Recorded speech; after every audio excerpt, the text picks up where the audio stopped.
Today is Tuesday, June 25th, and we're recording the news early again, amidst a thunderstorm. So if we disappear abruptly, you won't see it, because this is pre-recorded. Something else is different.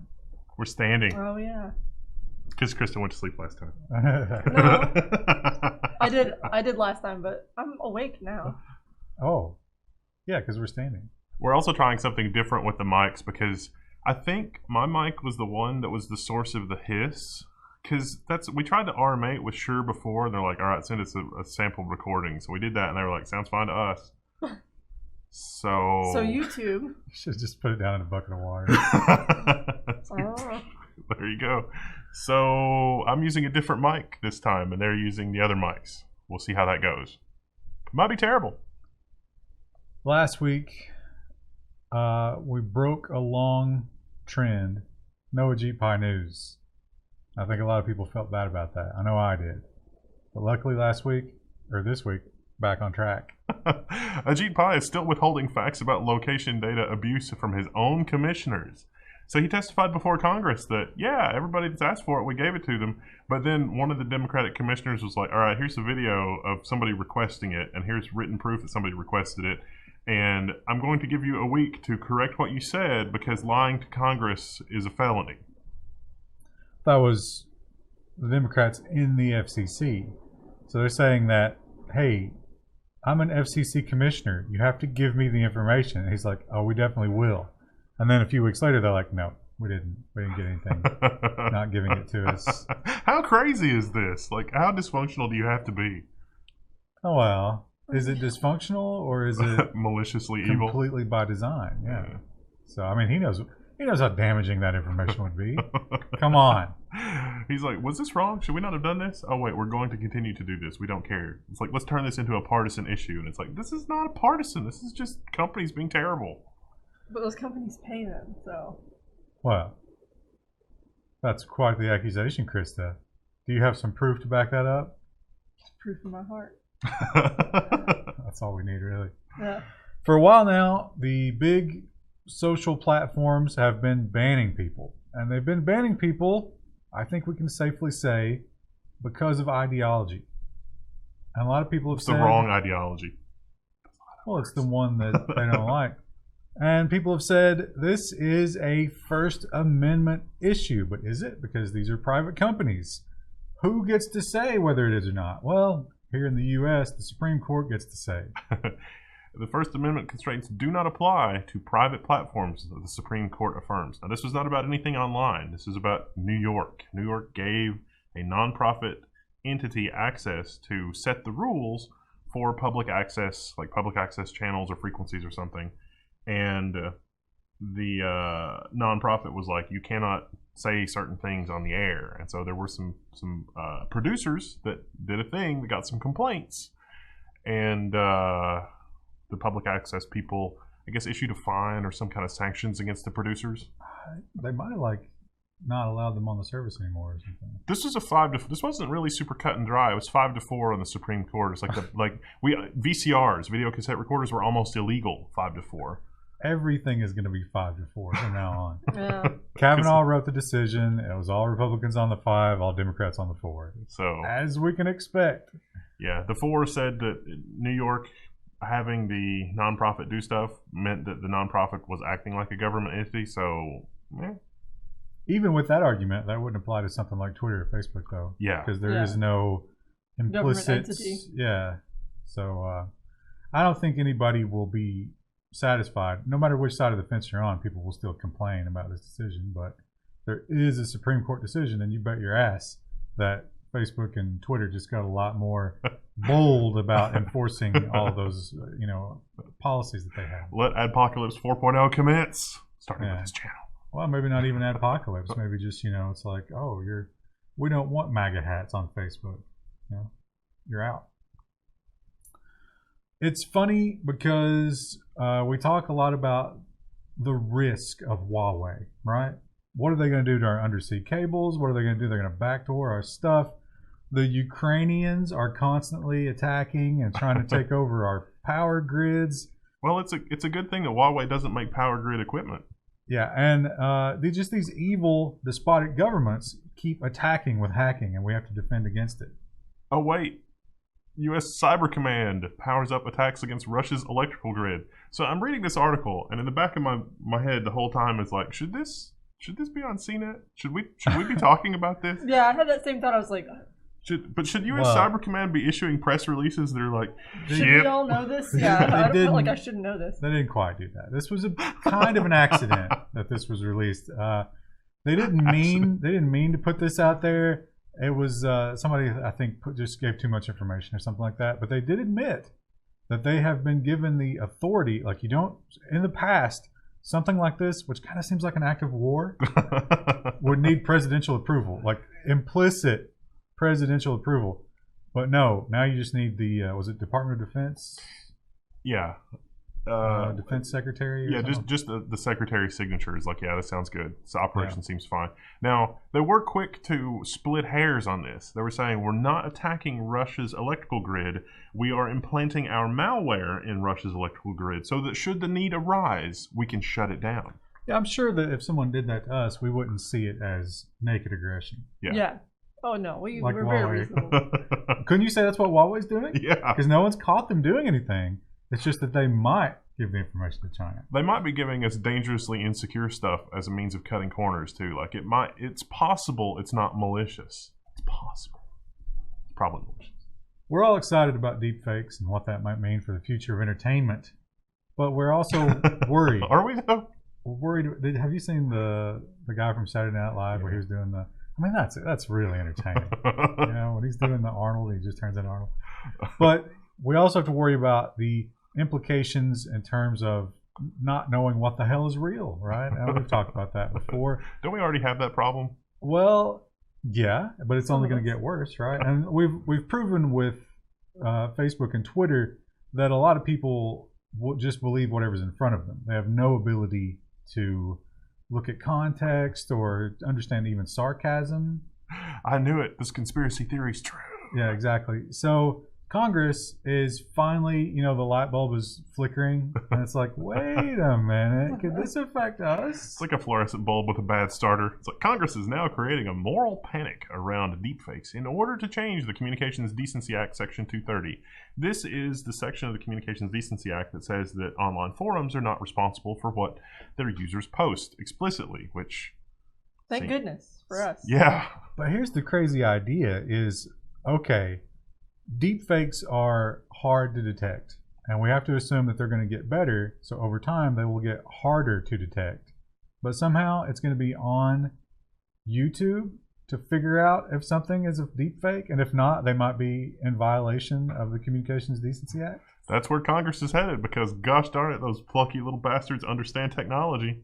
Yeah, it seems undue burden on the people who are hosting content, because that's what Europe did. They don't know. I mean, literally, the copyright directive in Europe is literally this. Yeah, which is why we should run screaming from it here in the land of the free. But it doesn't seem like that's what we're going to do. But some good news, although I feel like we've already reported that this has happened several times. Yeah. And every time it's just like, well, we did this part, but not this part. And but we're going to keep doing it for a little while. It's the same headline over and over. House lawmakers demand an end to warrantless collection of Americans' data. So this is the House lawmakers are trying to defund this. But if you look at it, it says they want to stop the witting collection of Americans' data. And if you remember James Clapper's testimony before Congress, he was like, no, we do not wittingly collect any data on Americans. But then it came out that it's like we collect everything, and it just so happens that Americans' data is swept up in that. So the language here is offensive. Yeah. Also, it's the House, and we all know that the Senate is just going to bat that back in their face because McConnell guards it like a rabid dog, like a snapping turtle, and he's pro down in the pond security / cauliflower alphabet agencies. Lettuce. Remember that thing where Huawei lost billions of dollars, and they said, everybody owes us patent money. Well, Marco Rubio heard about that too. There's a follow-up. Senator Rubio targets Huawei over patents. So, yeah, he's just going to town. He's like, wait a minute, what do you mean American companies owe you money for patents? That doesn't sound logical. So he wants to add an amendment to that big defense spending bill that's being worked on that says if you're on the list, like if you're Iran or North Korea or Huawei, you cannot sue for patent infringement. You're basically outlaw in the eyes of the patent courts if you're on the list. Wow, what an amazing and free public domain patent portfolio that's going to be opened up to the American public. Well, does this seem like China? Like some of the complaints that we had about China, it's like that's American what I'm going to say. industry.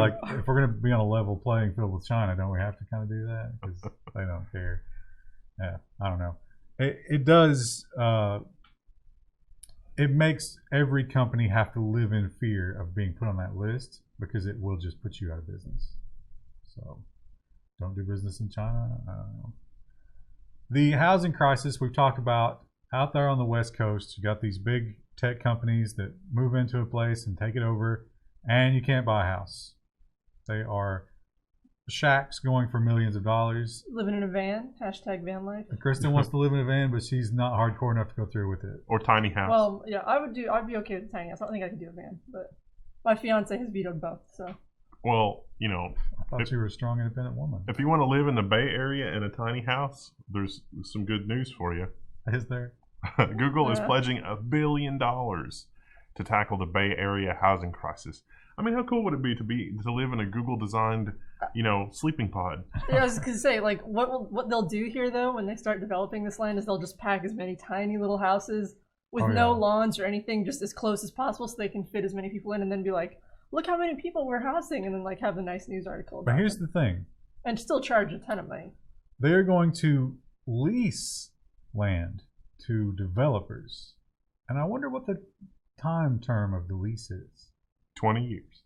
I mean, we don't know. You move into a house, but Google technically gets it back someday? I'm given to understand that's how things work in England, I think. Or at least maybe just around London. It's like everything is leased on a 99-year basis, and actually somebody else owns the thing. Is that a thing? I don't know. Once again, I don't think we should adopt those policies. That sounds like a terrible idea to let Google control the land. That is serfdom Yeah, in oh my gosh, every it is. sense of the word. Can you imagine if James Damore was, leasing a house from Google, and it's like he lost his job, and then they're like, "Get out." No, sir, please. I have some Don't take my independent house. thoughts. I just started a carrot plant. Facebook introduced the Libra. Yeah, Libra. Did I say introduced it? Introduced it. Introduced It's the fine. Libra. It's fine. And what was the wallet called? I've immediately forgotten. I don't Who remember. cares? Zuckbucks. That's what it should be called. Calibra, I think. Yeah. And they're real excited about it. And a lot of people are, I think there's going to be a fervor to get in on that on the ground floor, right? We've got so many stories about this. Because people are looking at Bitcoin and they're like, oh, I want to get in on Libra when it's 25 cents and it's going to be $10,000. But guess who doesn't like it? Europe, turns out. Facebook token runs into instant political opposition in Europe. French finance chief says it cannot be a sovereign currency. And Germany's fervor sees Facebook becoming a shadow bank. So a lot of people in Europe are like, wait, Facebook is doing its own cryptocurrency? What? No, we need to stop this. I think Facebook's a little late to the party here. If they'd done this in 2009, no one would have cared. Yeah. So, of course, you might ask, what's the difference between this and other cryptocurrencies? The difference is these people know that Facebook can do it, and it'll be in everybody's pocket, and it could actually work. It's interesting. Visa's on board. Visa, PayPal, MasterCard, several of like Uber and The big shadow banks that control everything, they're on board. they might be, but maybe only because they know they can control this one. Have you seen what Italy is looking at doing? Italy's like, we've got all this debt, so we're not creating money. All right, relax. We're not creating money. We're not doing a parallel currency, but we're going to do these other bonds that are outside of your control. We're going to pay our debt with those bonds. And What could go wrong? Europe is responding the similar way to them. But I remember there was an American politician who was on, giving a speech or something, and he was like, we can't let Bitcoin happen because they're trying to take away our control of the currency. And it's like, oh, they're so honest sometimes without reeling. It's like, yeah, that's the problem. if you ask them, it's like, why do you do this? And it's like, is it to control the currency? And they're like, no, it's not. That's not why at all. And then it just threatens our control of the currency. Yeah. As the Fed gives a speech and moves the stock market to all-time highs, like, oh, maybe we shouldn't have that. That's a bad thing. You know what else Europe hates is Fortnite. It's true. Fortnite makers grilled by MPs over game safety. They think it's addictive and it should be banned because it's so addictive. It's like, look, it's pushing buttons inside children's brains. We don't know what's happening. Get it out. Get it out of here. This really speaks to how we are viewed as, like the low opinion given to people. It's like, we got to protect these morons because they don't know what they're staring at a screen, and basically it just controls their minds. They can't help themselves. These MPs obviously never grew up with Nintendo. I don't know. So they're saying, yeah, it's addictive and somebody needs to regulate it. Now, here's the thing about it. They went to what's the name of the Epic? Is it Epic? I think so. That sounds right. Epic owns that, right? Yeah. Or no, EA? No, EA does not. It's definitely Epic. Oh, that's the next story. They went to Epic and they were like, spoiler. We want information about how long people are playing Fortnite. Oh, yeah. And how much money they're spending. And Epic was like, well, I don't know anything about that, which is the deepest of bullshit. Of course they know. They're like, the game's not addictive. And it's like, well, I mean, it probably kind of is, but like, have some self-control. Like, oh, look, so is coffee. Yeah. They did say, it's like, when pressed, they were like, well, we do give parents the ability to control that. And it's like, well, if you give parents the ability to control that, then it's being tracked somewhere. But it's a free-to-play game. They're tracking everything about it because they want to know how it's being monetized. They absolutely have that information. So that is not genuine. Both sides of this argument are assholes. Am I the asshole? All assholes here. Augmented reality is it's one of those technologies that has not caught on, but magically still think they have what's going to change the world. Who's to say? You know who else thinks they have what's going to change the world? The Chinese, who are stealing it from them. Secretive Magic Leap says that ex-engineer copied the headset for China. This is a press release that is probably going to set up the defense for, oops, we spent all the venture capital and we don't have any money anymore. That would be my guess, anyway. Now, this guy did work there. We had so many of these this week. They didn't see it. It was Bloomberg's like, no. Yeah, you need none a subscription. For you. This guy worked there, and then he left and founded a company in China which made a very similar looking AR headset to the Magic Leap. And a lot of the software was very similar, down to they used whales. Remember the whale demo? Oh, yeah. Where the whales were swimming in the gymnasium? Well, this guy's demo also has whales in it. And Magic Leap is like, that's suspicious. So this guy says, like, when I was working at Magic Leap, I just saw what amazing, like, this is going to change the world. And I thought, I can do this too. And now exactly China's the doing same, in fact. Well, it's not exactly the same, but it's quite similar. Pretty similar. For purposes of copyright, let's say that it's just different. No. Well, like China doesn't care. Yeah. He might as well be Huawei. He's on the list. We have, I don't know if we actually played the video here, but we've talked about I think it was Conan O'Brien he's done several of them at this point, where he does that bit where every local news station says the same story in the same inflection with the same cadence and just overlays them over each other, and it's incredible, and it shows that the news is absolutely scripted. Well, not just in America. Samsung's auto email signature accidentally reveals a scripted government news story. So this was to do with Mohammed Morsi's death in Egypt. It's like supposedly he collapsed in a courtroom full of people, and it was totally not suspicious the way that he died. Completely 100% 100% above board. Natural causes. Yeah, but it was scripted, and there's not a lot of details. In fact, it's the same 42-word story? Yeah, they sent to all editors. So how do we know that? Well, everybody reported the same story, but this young lady, when she was reading it, she Ron Burgundied it. Ended up with sent from a Samsung device. Yeah. So. Oops. That moment of, oh crap. How long do you think it took her to realize?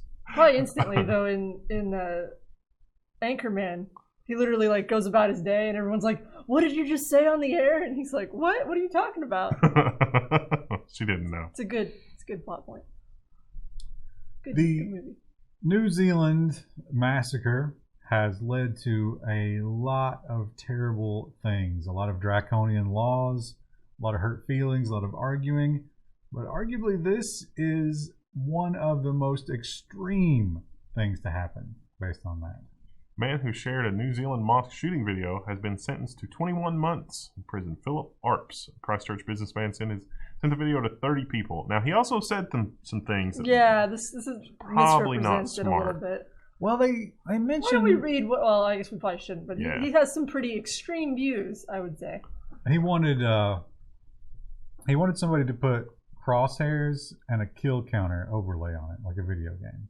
Yeah. I don't know that he sent that with the video. It was just reported that he said that to somebody.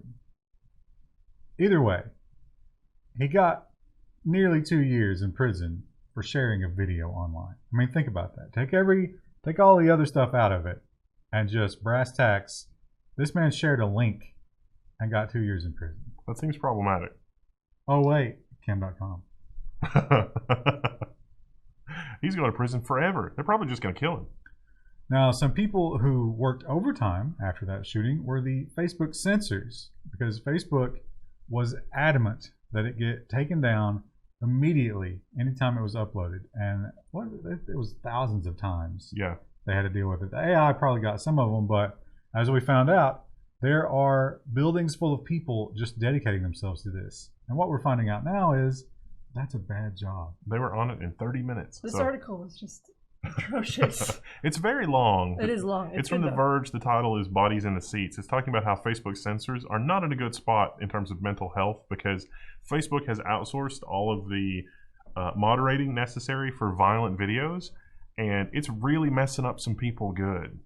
It's not even just mental health, though. Like, there was someone who keeled over of like a heart attack in his desk. Yeah. They had no health services. And where they are is so hard to get to that it took the paramedics like 20 minutes to get there, which in a metropolitan area seems like a lot. I don't think it's hard to get to. It's that it's in an industrial park, and this business is just one of those little, like, pop it up and throw it in an empty building somewhere, and we don't have signage, and we don't have walk-ins, and it's literally just a closet to lock people in while they look at horrors. So the ambulance couldn't find it. This also talked about the bathrooms, which I thought, I'm always going on about how terrible American bathrooms are, but it seems to make the link between if the people in an environment have terrible mental health, the bathroom is in a very bad way. And all of a sudden, I understand America a little bit more. So yeah, these people are just, they hate these jobs. One guy talked about watching people kill pets. And There's a lot of that in this article. Yeah, and reporting it, and then being told, well, we reported it to the cops, but they're probably not going to do anything because the cops don't have time to deal with that kind of stuff.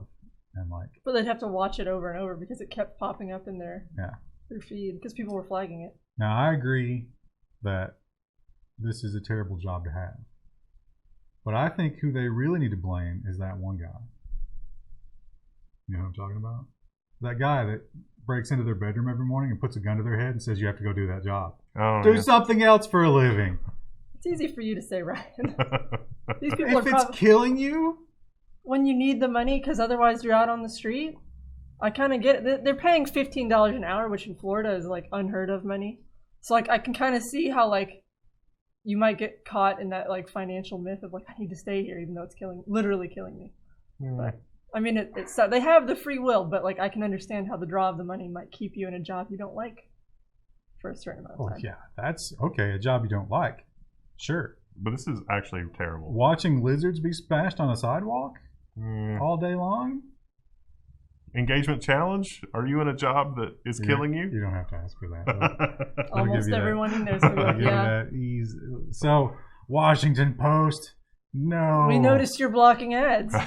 So this is about YouTube. There's actually a lot of stories about YouTube this week. And it turns out that the feds have admitted that they are investigating YouTube because they think it violates children's privacy. And Google's approach to this in the past has basically been don't ask, don't tell. It's like, it seems like there's a lot of children using the platform and Google by default tracks everything. So if at some point Google figures out, is this a kid, do they stop tracking the kid, or do they just not ask? Or what's going on with that? I don't know. Well, they probably have some sort of easily dodged checkbox or something on your registration, right? Yeah, it's like I'm above the age of 13, right, but not really. And if you don't check that, then you're not going to be able to watch certain content. So the kids are going to check it. Yeah. And there's no determining what that person is. But also there are problems with the fundamental way that YouTube is set up, as the Wall Street Journal tells us. It's like YouTube weighs major changes to kids' content amid FTC probe. So like some of the changes here, like turning off autoplay, because if you leave YouTube autoplay on, you get, some weird, you've ruined your recommendations after that. Yeah, because it's like, I'm going to leave autoplay on, and then, you're working and listening to stuff, and then all of a sudden something goes off in your brain, and it's like, what am I watching? This is crazy. Or listening to. Or why would Peppa Pig do that? So, yeah, they're going to change a lot of stuff, or they say that they're working on stuff. But also, that's the same series of events that led Sundar Pichai to say something curious. Google CEO has said YouTube is too big to fix completely. Now, that's the headline. It's a little misleading. What Sundar Pichai, he did say that, but what he means is that YouTube is so big that even if they stamp out 99.999% of the deviant content, that's still going to be tens of thousands of pieces of content. I kind of agree with him. It is so big. Absolutely. And it's up to you to take care of your children. Here's an idea. Don't give them access to YouTube. Block it at the router. We still have public libraries. It's probably okay to turn your child loose in a public library, but not the internet. No. If they go to the library, they might get a hold of a copy of To Kill a Mockingbird. Oh no, I'm thinking of the homeless people who are masturbating at the computers at the library. Oh, I didn't realize that was a problem. Well, that's a life lesson. That's a terrible life lesson. Yeah, but the earlier they learn, Twitch has had some issues. Now, Twitch definitely... Speaking of porn trolling. Twitch is the kind of place you would expect to be very heavy with child viewers, right? Yes. And trolling. Geared toward younger people, which makes this a little more disturbing, I guess. Twitch is suing troll streamers over violent videos and pornography. Yeah, so this is one way to solve the problem. It's like, we're just going to... It's not, though. Because they're suing John and or Jane Doe 1 through 100. They have no clue who these people are. Yeah. This was all over the Twitch subreddit. People were like, have you guys seen this porn thing that's been up in IRL for like 3 hours? Where are the mods? And it had just been going for hours, I guess, at that point. But also, okay, what are the odds or the number of instances, let's say, underage Twitch viewer, right, accidentally sees this porn or sees it and it's like, oh, porn on Twitch, or an iguana getting destroyed on a sidewalk. Otherwise doesn't have access to porn immediately on the internet. Maybe that's going to be a plug-in. It's like you get when you click onto one of those streams, it's like constantly checking to see if you can access porn websites, and if you can't, it's like... Oh, we're going to have to adopt the British porn filter? Yeah. Oh, wait, that's foreshadowing. That's not going to work. So I think if these kids want to see porn, and this is also true. Now, with the YouTube thing, it's kind of the other direction, right? Like, it's the kids putting themselves out there and getting creeped on. I forgot to add it in. The UK porn thing? It just got added today. Oh, okay. We're filming a little early this week. So because me and Wendell are both going to be gone again. They decided the UK porn filter thing was a bad idea. They're not going to do it. It's how much money did they... That was done. Yeah. It's suspended indefinitely. Yeah, because it's there were some problems with that rollout. It did not go according to plan. Because that UI was terrible. He says suppressing, maniacal laughter. Yeah. Well, UI was probably the least of the problems, but you're not going to stop the steamroller that is internet porn. And these kids are going to have access to it, so that's your problem. Twitch just needs to make a separate category for it.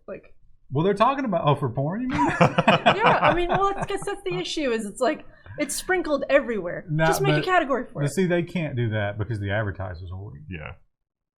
Couldn't you just say I'm authorizing my ad for these categories and not this one? Wouldn't that solve it? I guess they don't. The optics of Disney advertising on Twitch, which also has pornography, I guess. It gets muddier, and that's why YouTube is doing what they're doing. Yes. So. Yeah. Of course, they could take these pragmatic approaches, but it's all down to the optics. Yeah. That would look bad. Don't care if it's actually it would be better if just, if you want porn, go somewhere else. But Twitch is expanding so much. It's like, why not expand that market too? Krista, a white supremacist Nazi sympathizer didn't create a company in the 50s so that his great-grandchildren would have to see porn next to their brand name. All right? You're being unrealistic. I don't want to know, Anderson Cooper. I'm so tired of you asking. Oh, this one was funny. Yeah, I couldn't decide what category to put this one in. It was all over Twitter. Funny, sad. Yeah. But also goes to show you that you just... I can't. Shame on you. Bella Thorne hits back at Whoopi Goldberg after The View host blamed her for nude photo hack. So we try to stay, this is level 1, we're all about technology. We try to stay as far away from The View and as other possible. Entertainment news as possible. And yet here we are. That's not news, that's opinion. So if you don't know about the story, Bella Thorne was hacked and someone contacted her and tried to blackmail her with nudes. Well, do we know that she just didn't get one of those spam messages that was like, hey, I've got your stuff? And then she was like, oh no, they've got my stuff. No, I think they showed her. They showed her. Yeah. Mm. So in retaliation to that, which is kind of a good move because it's going to get out there anyway. I mean, you look at the past, they always get out. She said, screw you. I'm posting the nudes. And I'm going to, it's like, I'm going to own this. And so the ladies on The View felt that that was her fault for taking them in the first place. Oh, I kind of agree with Whoopi Goldberg though. Like the way she phrased it, was not so much like screw her for taking, but she was like, you have to understand if you have any kind of device that's hooked up to a cloud or anything like that, like it's inherently unsafe. So if you're famous, especially, and you're taking photos like that, you have to expect them to eventually come out. Well, okay, but wouldn't you say lesson learned? And she probably won't do it again, but it's still sad that it happened, rather than saying, oh, she's stupid. Look at her. She's probably stupid. You can't decide that based on look at that looks. nose ring. Listen, I looked at those pics. You shouldn't have. That's your disgusting, dirty old man. And I'm just disgusted by the piercings. Disgusting, dirty old man. Otherwise solid. But, yeah. I don't think that we can expect these young starlets to be that smart. That's not their value. I don't think that they really care. Like, they care for the embarrassment and the optics, but beyond that, they don't care. Her quote just went up. Probably just doubled. I didn't know who she was until I saw the story. Yeah. I read that name. I thought it was a porn star. What does she do? I don't know. She was all over Twitter, and I was like, "Who's Bella Thorne?" And I clicked on it, and then found this article. Oh. That's it for this episode. That signals the end of the episode. Oh, wow! It must be 4:00.